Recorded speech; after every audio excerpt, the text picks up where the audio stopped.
उपमुख्यमंत्री अजित पवारांचा कर्जत जामखेड दौऱ्याआधी अजित पवारांच्या स्वागताचे रोहित पवारांच्या नावाने बॅनर। पक्षफुटीनंतर अजित पवार पहिल्यांदाच आमदार रोहित पवारांच्या कर्जत जामखेड मतदारसंघात। बीडमधील देशमुख हत्या प्रकरणानंतर धनंजय मुंडे आणि सुरेश धस प्रथमच एका व्यासपीठावर येणार। आज शिरूर कासारच्या पिंपळनेरमधील नारळी सप्ताह सांगता समारंभाला दोघं उपस्थित राहणार। कर्जमाफीच्या प्रश्नावर माणिकराव कोकाटेंच्या उपस्थितीत आज बैठकीसाठी बच्चू कडू उपस्थित राहणार। कृषी विभाग, सहकार, पणन विभागाच्या सचिवांना बैठकीला हजर राहण्याच्या सूचना। मालवणमधील राजकोट किल्ल्यावरील छत्रपती शिवाजी महाराजांचा पुतळा उभारणीचं काम पूर्णत्वाच्या जवळ। शिवपुतळ्याचं 1 मे महाराष्ट्र दिनी अनावरण करण्याचा सरकारचा प्रयत्न। शरद पवार लवकरच केंद्रीय सहकार मंत्री अमित शहांची भेट घेणार। वायदे बाजारातील 7 वस्तूंवरील बंदी हटवण्याची मागणी करणार। वायदे बाजारात भात, गहू, चणा, मोहरी, सोयाबीन, पाम तेल आणि मूग या 7 वस्तूंवर अनिश्चित काळासाठी बंदी। उद्धव ठाकरेंच्या उपस्थितीत नाशकात ठाकरेंच्या शिवसेनेचा निर्धार मेळावा। मेळाव्यात दानवे खैरेंच्या पाया पडल्यानं वादही मिटला। सरकारच्या 100 दिवसात महिला, तरुण शेतकऱ्यांसाठी एकतरी चांगली योजना आणली का? 8 लाख लाडक्या बहिणींना आता फक्त 500 रुपये देणार। यांचंच कुणीतरी कोर्टात जाईल आणि लाडकी बहीण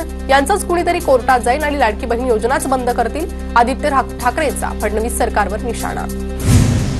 निलंबित पोलीस अधिकारी रणजित कासले पोलिसांना शरण येणार। व्हिडिओ शेअर करत माहिती। वाल्मिक कराडच्या एन्काउंटरबाबत कासलेंचा धनंजय मुंडेंवर आरोप। तिसऱ्या दिवशी प्राजक्त तनपुरेंचं आमरण उपोषण मागे। काँग्रेस नेते बाळासाहेब थोरात, विरोधी पक्षनेते अंबादास दानवे यांची शिष्टाई यशस्वी। महापुरुष पुतळा विटंबना प्रकरणातील आरोपीला अटक करण्याच्या मागणीसाठी उपोषण सुरू होतं। अहिल्यादेवी होळकरांच्या पुण्यतिथीच्या कार्यक्रमाला केंद्रीय गृहमंत्री अमित शहा, मुख्यमंत्री देवेंद्र फडणवीस, उपमुख्यमंत्री एकनाथ शिंदेंना निमंत्रण। अजित पवारांना मात्र निमंत्रण देणार नाही, गोपीचंद पडळकरांची माहिती। उपमुख्यमंत्री शिंदेंचं साताऱ्यातील दरेगावात आगमन। घरगुती कार्यक्रमासाठी शिंदे 4 दिवस दरेगाव काम करणार। अमरावतीत उपमुख्यमंत्री एकनाथ शिंदेंचे बॅनर झळकले। शिंदे जनतेच्या मनातले मुख्यमंत्री, बॅनरवर उल्लेख। ठाण्यात प्रतितुळजापूर मंदिराची उभारणी। 30 एप्रिलला शरद पवार आणि प्रतिभा पवारांच्या हस्ते प्रतितुळजापूर मंदिराची प्राणप्रतिष्ठा होणार।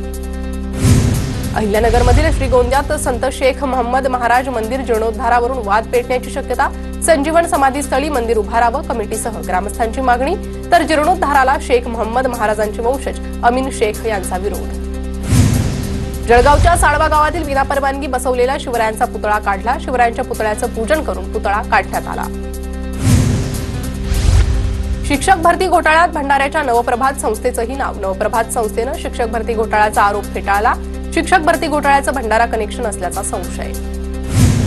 जळगावचे जिल्हा परिषद मुख्य कार्यकारी अधिकारी मिनल करणवाल ऍक्शन मोडवर। ग्रामपंचायत शाळांना भेटी, तर पाचोऱ्यातील वरखेडी आरोग्य केंद्रात अस्वच्छता आढळल्यानं कामगाराचे 1 दिवसाचे वेतन रोखण्याचाही आदेश। साताऱ्याच्या चवणेश्वरमधील डोंगराला फटाक्यांमुळे भीषण वणवा। युवकांच्या शर्थीच्या प्रयत्नांमुळे आग विझवण्यात यश। कोल्हापूरच्या शिरोळमध्ये मुबलक पाणी मिळण्यासाठी गोंधळ घालत आंदोलन। शिरोळाच्या छत्रपती शिवाजी महाराज चौकात 14 दिवसापासून आंदोलन सुरू।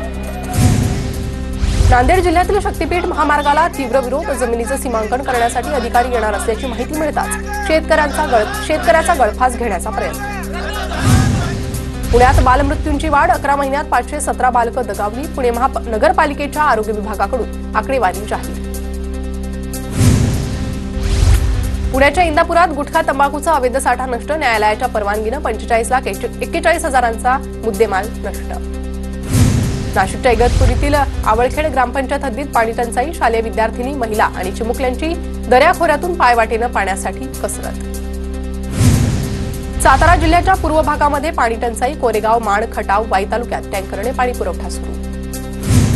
धुळ्यातील काटवण परिसरातील गावांना लाठीपाडा धरणातून पाणी सोडा। परिसरातील नागरिकांसह सरपंचांची तहसीलदारांकडे मागणी। रत्नागिरीतील राजापुराला पाणी पुरवठा करणाऱ्या धरणात घट। शहराला 1 दिवसाआड पाणी पुरवठा। कोदवली धरणातील पाणी साठ्यात घट। परभणीतील ग्रामीण भागात विहिरींच्या पाणी पातळीत झपाट्यानं घट। जिंतूर तालुक्यातील कौसडीमध्ये पिण्याच्या पाण्याची टंचाई। विहिरीचं पाणी आटल्यानं ग्रामस्थ चिंतेत। लातूर जिल्ह्यातल्या ग्रामीण भागात पाणी टंचाईला सुरुवात। उदगीरजवळच्या तांडा वस्तीवरील नागरिकांना दूरवरून पाणी आणण्यासाठी भटकंतीची वेळ। धुळ्याच्या जलप्रकल्पांमध्ये 52% जलसाठा। गेल्या वर्षीच्या तुलनेत अधिक जलसाठा असल्याची माहिती। अक्कलपाडा धरणामध्ये 3 पट जलसाठा, जून अखेरपर्यंत पाणी पुरेल, प्रशासनाचा दावा. पाणी आणि चारा टंचाईमुळे शेतकऱ्यांवर पशुधन विकण्याची वेळ. जनावरांच्या खरेदी दरात 40% घट. चारा छावण्या सुरू करण्याची शेतकऱ्यांची मागणी, तर आठवडी बाजारात जनावरांची गर्दी वाढली, मात्र योग्य दर मिळत नसल्यानं शेतकरी चिंतेत. अहिल्यानगर जिल्ह्यात 82 पैकी 39 गोशाळा शासनाच्या जाचकटींमुळे अनुदानास पात्र ठरल्या, मात्र गोशाळेला मिळणारे अनुदान अतिशय तुटपुंजे असल्यानं गोशाळा चालकांची अडचण. जळगावच्या रावेरमध्ये अवकाळी गारपिटीमुळे केळी बागेचं नुकसान, केळी उत्पादक अडचणीत.